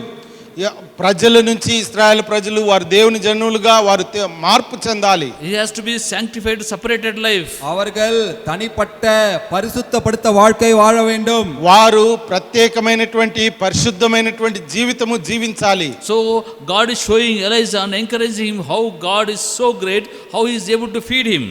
தேவன் அவரை உற்சாகப்படுத்தி தேவன் எவ்வளவு பெரியவர், அவரை எப்படி அவரால் போஷிக்க முடியும் என்று காண்பிக்கிறார். దేవుడు వారిని ఉత్సాహపరిచి మరి వారిని ముందుకు నడిపించుటకు ఎలియాను ఏ విధముగా ఆయన పోషించుచున్నాడో వారికి God is తెలియపరుస్తున్నాడు. showing about himself to Elijah first. தேவன் அவர் யார் என்று எலியாவுக்கு காண்பிக்கிறார். ఫస్ట్ దేవుడు ఎవరు అని ఏలియాకు ఆయన కనపరుచుకొని He ఉంటున్నాడు. commanded the ravens to feed Elijah morning and evening with the bread and the mutton. பிறகு காகங்கள் அவனுக்கு அப்பமும் இறைச்சியும் சாயங்காலமும் காலையிலும் கொண்டு வருவதற்காக அவர்களுக்கு கட்டளையிட்டார். మరి ఉదయకాలమున మరి సాయంకాలమున మరి ఆ యొక్క రొట్టె మరి మాంసము కాకోలము ద్వారా ఆయనతో ఏలియాను పోషించినట్లు మనం So చూస్తుంటున్నాం. nearly 12 months he fed him. 12 மாதங்கள் அவரை போஷித்தார். 12 మాసములు ఏలియాను ఆయన పోషించుచున్నాడు. Again he sent to the second lockdown. அவரை மற்றும் இரண்டாம் லாக்டவுன் இரண்டாம் ஊரடங்கிற்குள் அனுப்பினார். அவரை ఆయన మరొకసారి రెండవ నిర్బంధంలోనికి దేవుడు He పంపిస్తున్నాడు. sent Elijah to the widow woman of Zarephath of Zidon. அவர் இந்த சேராபத்தில் இருக்கிற இந்த விதவையின் வீட்டிற்கு அனுப்பினார். ఆయన ఇక శరీరటువంటి విధురాలు ఇంటికి ఆయన పంపించుచున్నాడు. So near Zarephath he fed 2 years and a few months. அங்கு சீதோனுக்கு அடுத்த சாராபத் ஊரில் அவர் 2 வருடங்கள் 2 மாதங்கள் அங்கு இருந்தார். మరి ఆ సారేపతు విధురాలు గృహములో ఆయన 2 సంవత్సరములు 2 మాసములు ఉన్నట్లు మనం చూస్తుంటున్నాం. How God is preparing for his service. பாருங்கள் அவருடைய ஊழியத்திற்காக எப்படி எலியாவை அவர் ஆயத்தப்படுத்தினார் என்று. ఏలియా ఆయన పరిచర్య కొరకు ఏ విధముగా దేవుడు సిద్ధపరుస్తుంటున్నాడో మనం చూస్తుంటున్నాం. Even though as a believers when we went to the lockdown the pandemic season, நாம் இந்த கொள்ளை நோய் வந்த இந்த ஊரடங்கின் காலத்தில் நாம் பார்ப்போம் என்றால் మరి విశ్వాసిగా మనము ఈ యొక్క నిర్బంధన సమయంలో మనం చూసినట్లయితే so we have to learn how our God is so great. நாம் நம்முடைய தேவன் எவ்வளவு பெரியவர் என்று தெரிந்து கொள்ள வேண்டும். మన దేవుడు ఎంత గొప్పవాడు అని ఈ సమయంలో మనం తెలుసుకునే We వారిగా have to ఉండాలి. experience him, we have to love him and we have to know how to serve him. அவரை அனுபவிக்க வேண்டும், அவரை அன்பு கூற வேண்டும், அவருக்கு ஊழியம் செய்ய வேண்டும். ఆయనకు మనము పరిచర్య చేయవలసిన వారిగా ఉండవలను. So that's how when you see in 1 Kings 18th chapter how he performed the greatest work on the Mount Carmel. அப்படிதான் 18ஆம் அதிகாரத்தில் இந்த கார்மேல் மலையின் மேல் எப்படி ஒரு பெரிய காரியத்தை எலியா செய்து முடித்தான் என்று பார்க்கிறோம். మరి అప్పుడు మరి మొదటి రాజులు 18వ అధ్యాయంలో ఈ కర్మేలు పర్వతం మీద ఏలియా గొప్ప కార్యము ఏ విధంగా చేసి ఉంటున్నాడో తెలియపరచబడుతుంది. Before the eyes of the people of Israel he killed nearly 400 people who served the Babel. பாருங்கள் இந்த பாகால் தேவனை வழிபட்டு ஊழியம் செய்த 400 ஜனத்தாரை அந்த இஸ்ரவேல் ஜனத்தார் முன்பாக அவர்களை கொன்று போட்டான். మరి గమనించినట్లయితే 400 మంది దేవుని కొరకు ఏర్పాటు చేయబడి దేవుని పరిచర్య చేస్తున్నటువంటి వారిని ఇశ్రాయేలు ప్రజల ముందే వారిని నరికి చంపి ఉంటున్నారు. He challenged the Israel people, how long you are halt with the two opinions? Why can't you come out of these opinions? நீங்கள் எவ்வளவு தினங்கள் நீங்கள் இப்படி குந்தி குந்தி நடப்பீர்கள், யெகோவாதான் உங்கள் தேவனா என்று இஸ்ரவேல் ஜனத்தாருக்கு அவன் ஒரு சவால் விட்டான்.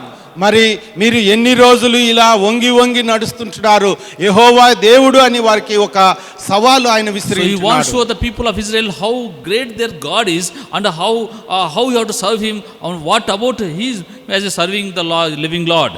அவர்கள் தேவன் எவ்வளவு பெரியவர் என்றும் அவர்கள் எப்படி வழிபட வேண்டும், அவருக்கு எப்படி ஊழியம் செய்ய வேண்டும், சேவை செய்ய வேண்டும் என்று அவர்களுக்கு போதிக்கிறான். మరి దేవుడు ఎంత గొప్పవాడు, ఆయనకు ఏ విధముగా పరిచర్య చేయవలనని వారికి ఏలియా గారు బోధించుంటున్నారు. So as a believers during the lockdown period you have to learn this.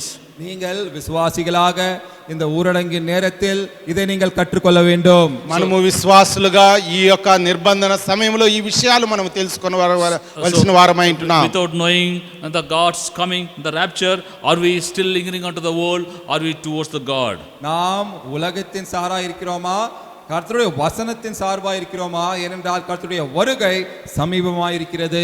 మనము లోకానుసారముగా ఉంటున్నామా లేకపోతే దేవుని వాక్యానుసారముగా ఉంటున్నామా మనము తెలుసుకొనవలసిన వారమై ఉంటున్నాం. ఎందుకనగా దేవుని రాకడ అనేది త్వరగా రానయింటున్నది. As a God's people, you have to understand during the lockdown period how great our God is, and you have to meditate upon His loving kindness, and you have to come out of this the worldliness, and we have to change our focus to God. இந்த உலக காரியங்களிலிருந்து வெளிவந்து நம்முடைய கண்ணோட்டத்தை தேவன் மேல் திருப்பி இந்த ஊரடங்கின் நேரத்தில் நம்முடைய தேவன் எவ்வளவு பெரியவர், அவருடைய கிருபை எவ்வளவு பெரியது என்று தெரிந்து கொண்டவர்களாக நாம் வெளிவர வேண்டும். మనము ఈ లోకం యొక్క పరిస్థితిలో నుంచి మనము మన యొక్క నేత్రములు దేవుని వైపు చూసి ఆయన ఎంత గొప్పవాడు, ఈ నిర్బంధన సమయంలో ఆయన మన పట్ల ఎంత కృప చూపించి ఉంటున్నాడని తెలుసుకొని ఆయన వైపు మనం చూడబద్దులమై ఉంటున్నాం. When you come out of this lockdown, you have to prepare yourself to serve your living God. நாம் இந்த ஊரடங்கிலிருந்து வெளிவந்த பிறகு நம்முடைய ஜீவனுடைய தேவனை நாம் அவருக்கு ஊழியம் செய்ய, சேவை செய்ய ஆயத்தமாயிருக்க வேண்டும். మనము ఈ యొక్క నిర్బంధనాల నుంచి బయటకు వచ్చినప్పుడు అంత గొప్ప దేవునికి మనము పరిచర్య చేయవలనటువంటి ఒక దృక్పథంతో మనము ముందుకు వెళ్ళవలసిన That is వారమై ఉంటున్నాం. lockdown for service. அதுதான் அவருடைய ஊழியத்திற்காக நடக்கிற ஊரடங்கு. ఇది ఆయన పరిచర్య నిమిత్తము జరుగుతున్నటువంటి కార్యము. So we'll see the last lockdown how the Lord is implementing for us. நாம் கர்த்தர் நமக்காக நியமிக்கிற கடைசி ஊரடங்கை பற்றி இப்பொழுது பார்ப்போம். దేవుడు మన కొరకు నియమించినటువంటి చివరి నిర్బంధన గురించి మనం So చూసుకుందాం. this is lockdown for the sanctuary and preparing for the second coming. அவருடைய ஆசாரிப்பு கூடாரத்திற்காக நடக்கிற ஊரடங்கு நம்மை அவருடைய வருகைக்காக ஆயத்தப்படுத்துகிற ஊரடங்கு. ఆయన రెండవ రాకడకు సిద్ధపాటు చేయట నిమిత్తము మనలను ఆయన రాకడకు ఎత్తబడే సిద్ధపాటు చేయట నిమిత్తము చేయబడినటువంటి నిర్బంధన. Here he is locking down the disciples inside the room. அவர் அவருடைய சீஷர்களை ஒரு அறைக்குள் அடைத்து விடுகிறார். ఇక్కడ ఆయన శిష్యులనే ఒక నిర్బంధనలో ఆయన ఉంచుతుంటున్నాడు. So shall we look into the Luke's Gospel 24th chapter 48 to 49 verse. லூக்கா 24ஆம் அதிகாரம் 48 and 49 verse. 48ஆம் அதிகாரம் 49ஆம் வசனம். లూకా 24వ అధ్యాయము 48 49 వచనములు. And ye are witness of these things, and behold, I send the promise of my Father upon you, but tarry ye in the city of Jerusalem until ye be endued with the power from on high. நீங்கள் இவைகளுக்கு சாட்சிகளாய் இருக்கிறீர்கள். என் பிதா வாக்குத்தத்தம் பண்ணினதை இதோ நான் உங்களுக்கு அனுப்புகிறேன். நீங்களோ உன்னதத்திலிருந்து வரும் பலனால் தரிக்கப்படும் வரைக்கும் எருசலேம் நகரத்தில் இருங்கள் என்றார். ఈ సంగతులకు మీరే సాక్షులు. ఇదిగో నా తండ్రి వాగ్దానము చేసినది మీ మీద పంపుచున్నాను. మీరు పైనుండి శక్తి పొందు వరకు పట్టణములో నిలిచియుండుడని వారితో చెప్పెను. So Acts of Apostles first chapter 12th verse. அப்போஸ்தலர் 1ஆம் அதிகாரம் 12ஆம் வசனம். అపోస్తల కార్యములు 1వ అధ్యాయము 12వ వచనమును. Then returned they unto the Jerusalem from the mount called Olivet, which is from the Jerusalem a Sabbath day journey.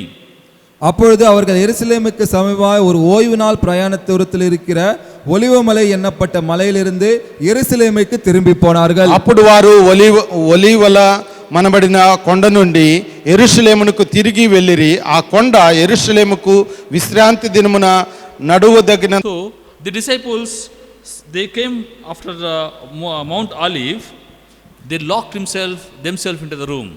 பாருங்கள், இந்த சீஷர்கள் ஒலிவமலையிலிருந்து இறங்கி வந்து இந்த அறைக்குள் சென்று அடைத்து கொண்டார்கள். ఇక్కడ గమనించినట్టయితే ఒలివ కొండబడినటువంటి యెరూషలేమునకు శిష్యులు వెళ్ళినప్పుడు అక్కడ వారు ఆ గదిలో నిర్బంధము చేయబడి ఉంటున్నారు. So after the Lord Jesus Christ's resurrection, 40 days he was with the disciples, and from the Mount Olive he blessed them and he was taken up to the glory. அவர் 40 நாட்கள் உயிர்த்தெழுந்த பிறகு கர்த்தராக இயேசு கிறிஸ்து ஒலிவமலையில் அவர்களை ஆசீர்வதித்து அவர் மேலெடுத்துக் கொள்ளப்பட்டார். మరి యేసుక్రీస్తు ప్రభువారు 40 దినములు ఆయన అయిన తరువాత ఒలివ కొండ మీద నుంచి ఆయన ఆరోహణమైనట్లు మనం చూస్తుంటున్నాం. Jesus Christ addressing them and instructing them to lock them themselves into the room till the promise of the Father to come down to them. அவர் பிதாவின் வாக்குத்தத்தம் இறங்கி வரும் வரை அவர்கள் அந்த அறையில் தங்களை அடைத்துக் கொள்ள வேண்டும் என்று அவர்களிடம் சொல்கிறார். దేవుని వాగ్దానము వచ్చినంత వరకు ఆ కొండపైన రూములో వారు నిర్బంధము కలిగి ఉండాలని దేవుడే వారికి ఆజ్ఞ ఇచ్చుచున్నాడు. So what Lord Jesus Christ promising them is, యేసుక్రీస్తు அவர்களிடம் என்ன வாக்குத்தத்தம் செய்கிறார் என்றால் యేసుక్రీస్తు ప్రభువారు వారికి ఏమి వాగ్దానం చేసి ఉంటున్నాడంటే So what the Father has asking them to promise them is the God of the Holy Spirit. அவர் பிதா அவர்களுக்கு வாக்குத்தத்தம் செய்கிறது என்னவென்றால் பரிசுத்த ஆவியானவரை. ఆ వాగ్దానం చేసినటువంటి వ్యక్తి పరిశుద్ధాత్మ దేవుడై ఉంటున్నాడు. So he said that till you receive the power from the Holy Spirit, you stay in the room. நீங்கள் பரிசுத்த ஆவியான தேவனின் வல்லமையை பெறும் வரை நீங்கள் அந்த அறையில் இருங்கள். నీవు పరిశుద్ధాత్మ శక్తి పొందుకున్నంత వరకు ఆ యొక్క రూమ్ లో నీవు నిబంధన కలిగి ఉండాలి అని Acts of Apostles చెప్తున్నాడు. first chapter 8th verse we see. Acts of Apostles first chapter 8th words. அப்போஸ்தலர் 1:8 అపోస్తల வசனம். కార్యములు 1వ అధ్యాయము 8వ వచనము. But ye shall receive the power, after that the Holy Ghost is come upon you, and ye shall be witnesses unto me, both in Jerusalem and in all Judea and in Samaria, and unto the uttermost part of the earth. பரிசுத்த ஆவி உங்களிடத்தில் வரும்போது நீங்கள் பலனடைந்து எருசலேமிலும் யூதேயா முழுவதிலும் சமாராவிலும் பூமியின் கடைசி பரியந்தமும் எனக்கு சாட்சிகளாய் இருப்பீர்கள் என்றார். పరిశుద్ధాత్మ మీ మీదికి వచ్చినప్పుడు మీరు శక్తి నొందెదరు గనుక మీరు యెరూషలేములోను యూదయ సమరయ దేశముల యందంతటను భూదిగంతముల వరకు నాకు సాక్షులయ్యుందురని వారితో చెప్పెను. Here Jesus Christ is sending them to lockdown to get the God of the Holy Spirit upon them, for the preparation of the sanctuary and prepare for this second coming. பாருங்கள், சீஷர்களை அவர் ஒரு ஊரடங்கிற்குள் அனுப்புகிறார். எதற்காக என்றால் வாக்குத்தத்தம் பண்ணப்பட்ட பரிசுத்த ஆவியானவர் அவர்கள் மேல் வரவும் அவருடைய வல்லமை அவர்கள் மேல் இறங்கவும் அவர்கள் தேவ கூடாரமாக மாறுவதற்காகவும் தேவனுடைய இரண்டாம் வருகைக்கு ஆயத்தப்படுத்துவதற்காகவும் அவர்களை அப்படி அந்த ஊரடங்கிற்குள் அனுப்புகிறார். చూడండి, దేవుడే వారిని ఈ యొక్క నిర్బంధంలోనికి పంపించుంటున్నాడు. ఈ యొక్క పరిశుద్ధాత్మ శక్తి వారి మీదికి వచ్చుటకు, సైతాను ఎదిరించుటకు, ఆయన సాక్షిగా ఉండు నిమిత్తము వారిని నిర్బంధంలో ఉంచుంటున్నాడు. So God has given us the God of the Holy Spirit during the lockdown period. தேவன் இந்த பரிசுத்த ஆவியானவருடைய தேவனை நமக்கு இந்த ஊரடங்கின் நேரத்தில் தந்திருக்கிறார். ఈ యొక్క నిర్బంధన సమయంలో పరిశుద్ధాత్మ దేవుడే మనకు ఆయన అనుగ్రహిస్తుంటున్నాడు. So he is guiding us, he is instructing us and teaching us the things of the heaven. அவர் நம்மை வழிநடத்தி போதித்து அவர் அந்த பரலோக காரியங்களை நமக்கு காண்பித்துக் கொண்டிருக்கிறார். ఈ పరిశుద్ధాత్మ దేవుడు మరి పరలోక సంబంధమైనటువంటి కార్యములను గురించి మనకు బోధిస్తూ వస్తుంటున్నాడు. So the God of the Holy Spirit preparing us for the coming of the Lord Jesus Christ for us. இந்த பரிசுத்த ஆவியான தேவன் இயேசு கிறிஸ்துவின் வருகைக்கு நம்மை ஆயத்தப்படுத்திக் கொண்டிருக்கிறார். ఈ పరిశుద్ధాత్మ దేవుడు యేసుక్రీస్తు ప్రభువారు రెండవ రాకడ కొరకు మనలందరినీ కూడా ఆయన సిద్ధపాటు చేస్తుంటున్నాడు. So during the lockdown period, what you have to understand is we have to prepare ourselves for the church, for the sanctuary, and the same time we have to prepare for the coming of the Lord Jesus Christ. நாம் இந்த ஊரடங்கிலிருந்து தெரிந்து கொள்ள வேண்டிய காரியம் என்னவென்றால் இந்த தேவனுடைய வீட்டிற்காகவும் அவருடைய வருகைக்காகவும் நாம் ஆயத்தப்பட்டிருக்க வேண்டும் என்று. మనము ఈ నిర్బంధన సమయంలో మనం తెలుసుకోవలసింది ఏమంటే మరి దేవుని యొక్క రాకడ కొరకును మనము దేవుని యొక్క గృహమును కొరకును మనము తెలుసుకొని ఆ విధముగా ముందుకు వెళ్ళవలసిన వారమై ఉంటున్నాం. Mount Olive has given instruction to have a great commission to pray, to proclaim the gospel and pray for them and pursuing them. பாருங்கள், தேவன் அந்த பெரிய கட்டளை அவர்களுக்கு தந்தார். இந்த சுவிசேஷத்தை அவர்களுக்கு சென்று இவர்கள் சொல்ல வேண்டும் என்று, సాక్షిగా இருக்க வேண்டும் என்று. మరి దేవుడు మరి వారికి ఈ యొక్క గొప్ప ఆజ్ఞను జారీ చేసి ఉంటున్నాడు. దేవుని యొక్క సువార్తను వారు లోకమంతటా సంచారము చేసి సాక్షిగా ఉండవలనని. As we are also in the lockdown, this is the final lockdown. What we have to do is we have to prepare ourselves for his coming. நாம் இந்த கடைசி ஊரடங்கில் இருக்கிற நாம் ஒன்றை தெரிந்து கொள்ள வேண்டும், அவருடைய வருகைக்காக இப்பொழுதே இன்றே நாம் ஆயத்தப்பட வேண்டும். ఈ చివరి నిర్బంధంలో ఉంటున్నటువంటి మనము ఆయన కొరకు ఆయన గురించి తెలుసుకొని మనము పరిశుద్ధీకరించుకొని ఆయన కొరకు ఎదురు చూసుకొని ఉండవలసిన వారమై ఉంటున్నాం. Our greatest responsibility as a children of God is to proclaim the gospel and pray for them and prepare them for the second coming. நாம் அவருடைய பிள்ளைகளாக நமக்கு இருக்கிற பெரிய பொறுப்பு என்னவென்றால் அவருக்காக ஆயத்தப்பட்டு அவருடைய சுவிசேஷத்தை அறிவித்து அவருடைய வருகைக்காக நாம் காத்திருப்பதே. మనము దేవుని పిల్లలుగా మనకు ఉన్నటువంటి ఒక గొప్ప బాధ్యత ఏమనగా మనము దేవుని యొక్క సువార్తను మనము చాటించుతూ ప్రార్థనాపూర్వకంగా ఆయన కొరకు ఎదురు చూడవలసిన వారమై ఉంటున్నాం. So when you shall see all these things, know that he is near, even at the door. நீங்கள் இவைகளெல்லாம் காணும் பொழுது அவர் நமக்கு அண்டையில் இருக்கிறார், கதவண்டையில் இருக்கிறார் என்று தெரிந்து கொள்ளுங்கள். మనము ఇవన్నీ కూడా మనము చూస్తున్నప్పుడు ఆయన దారబంధువుల మీద ఆయన ఉన్నట్లు మనం చూస్తున్నాం. So, as a children, as we are in the lockdown, you have to know that you are we are saved by the Lord Jesus Christ. We are having the sanctified life. You have to prepare for the service and you have to prepare the people for the second coming. நாம் அவருடைய பிள்ளைகளாக இந்த ஊரடங்கின் நேரத்தில் நாம் தெரிந்து கொள்ள வேண்டிய காரியங்கள், நாம் இந்த ஊரடங்கின் நேரத்தில் அவரால் ரட்சிக்கப்பட்டோம், அவரால் சுத்திகரிக்கப்பட்டோம், அவரால் அவருடைய ஊழியத்திற்கு ஆயத்தப்படுத்தப்பட்டோம், நாம் அவருடைய இரண்டாம் வருகைக்காக కాతిరిக்கிறோம் என்று. మనము దేవుని పిల్లలుగా మనము ఈ యొక్క నిబంధనలో మనము తెలుసుకున్నది ఏమంటే, మనము ఈ యొక్క నిబంధనలో నుంచి ఆయన మనల్ని రక్షించి ఇచ్చినాడు. మనల్ని ఆయన కొరకు మనము ఆయన సువార్తను చాటించే వారిగా, ఆయన పరిచర్యను చేసేటటువంటి వారిగా, ఆయన రాకడ కొరకు ఎదురు చూసేటటువంటి వారిగా మనం ఉండవలసిన వారమై ఉంటున్నాం. When you come out from the lockdown, you will afresh live with the life that is pleasing to God. நாம் இந்த ஊரடங்கிலிருந்து வெளிவரும் பொழுது ஒரு புத்துணர்ச்சியோடு, ஒரு புதிய வாழ்க்கையோடு, ஜீவியத்தோடு அவருக்கு பிரியமான வாழ்க்கையை வாழ்வோமாக. మనము ఈ యొక్క నిబంధనలో నుంచి బయటకు వచ్చినప్పుడు మనము దేవునికి ఇష్టకరమైనటువంటి ఒక నూతన జీవితము ఆయన కొరకు జీవించేటటువంటి వారిగా ఆ యొక్క ఉద్దేశంతో మనము బయటకు రావాల్సిన వారమై. May God help us to understand this word. கர்த்தர் தாமே அவருடைய வசனத்தை புரிந்து கொள்ள உதவுவாராக. దేవుడి వాక్యము అర్థం చేసుకోవడానికి ఆయన సహాయం చేయనుగాక. Praise the Lord. దేవునికి వందనాలు. கர்த்தருடைய நாமத்திற்கு ஸ்தோத்திரம். Shall we pray? ஜெபம் செய்வோம். ప్రార్థన చేసుకుందాం. Loving Heavenly Father, thank you so much, Lord. Even though we are going through this lockdown period for 2.5 months, Lord, we come to know so many things, Lord. Even though we don't know what things are happening around the world, but we know that our God is so great. The Lord, our God is our Savior and our Creator and our Father. Lord, you are teaching us so many things from your Scripture. Thank you, Lord, for sanctifying our life. Thank you, Lord, for saving us from the slavery. Lord, in preparing for your service. Lord, you're brought into your sanctuary, Lord, and preparing for the second coming. Yes, Lord, that you have given us the commandment from the Mount Olive, that, Lord, we may be witnesses for you, Lord, to proclaim your gospel, Lord, and to be to the ends of this world, Lord, that we may reach, and Lord, that souls may be saved unto the kingdom of God. Thank you so much that greatest burden that has kept upon us. Help us to live the life that pleases you unto Lord. Thank you for the message that has given to us. Help us to change our life. Lord, prepare ourselves for thy coming. Lord, committing ourselves into loving hands. In Jesus' name I pray. Amen. Amen. Praise the Lord.